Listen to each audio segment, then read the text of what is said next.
5 तारखेला होणाऱ्या शपथविधी संदर्भात मुंबईमध्ये भाजपची बैठक आहे। मुंबई भाजपा अध्यक्ष आशिष शेलार यांच्या नेतृत्वाखाली दादर वसंत स्मृती इथं बैठक सुरू आहे। मुंबई भाजपचे सर्व आमदार, माजी नगरसेवक, जिल्हाध्यक्ष, पदाधिकारी, महामंत्रिमंडळ अध्यक्ष, सर्व आघाड्यांचे अध्यक्ष यासाठी उपस्थित आहेत। शपथविधी तयारी संदर्भात नियोजन आढावा बैठक सुरू आहे।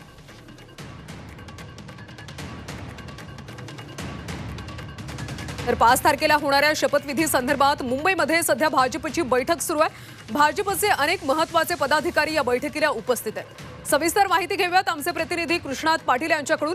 कृष्णात, भाजपच्या बैठकीला सुरुवात झाली, कशा पद्धतीने आढावा घेतला जाईल आणि शपथविधीचं नियोजन कशा पद्धतीने केलं जातं?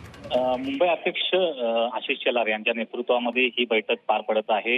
मुंबईतले सर्व भाजपचे आमदार, माजी नगरसेवक, त्याचबरोबर इतर पदाधिकारी ही या बैठकीला उपस्थित झालेले आहेत। 5 तारखेला होणाऱ्या शपथविधी संदर्भात ही बैठक आहे आणि या बैठकीमध्ये तयारीच्या दृष्टीनं काही सूचना केल्या जातील। त्याचबरोबर कार्यकर्त्यांना आझाद मैदानावर घेऊन येण्यासाठीच्या ज्या काही नियोजन आहे तर त्या संदर्भात देखील काही सूचना या बैठकीमध्ये केल्या जात आहेत। त्यामुळे त्या बैठकीला एक 5 तारखेच्या नियोजनाच्या दृष्टीनं एक महत्त्व असलेलं पाहायला मिळते।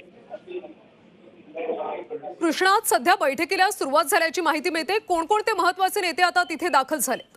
मुंबईतले सर्व भाजपचे प्रामुख्याने नेते आहेत। त्यामध्ये आशिष शेलार आहेत, प्रवीण दरेकर आहेत, प्रसाद लाड आहेत, त्याचबरोबर इतर सर्व भाजपचे निवडून आलेले आमदार आहेत आणि माजी नगरसेवक, पदाधिकारी असे सर्व भाजपचे मुंबईतले केवळ नेते या बैठकीला सामील आहेत।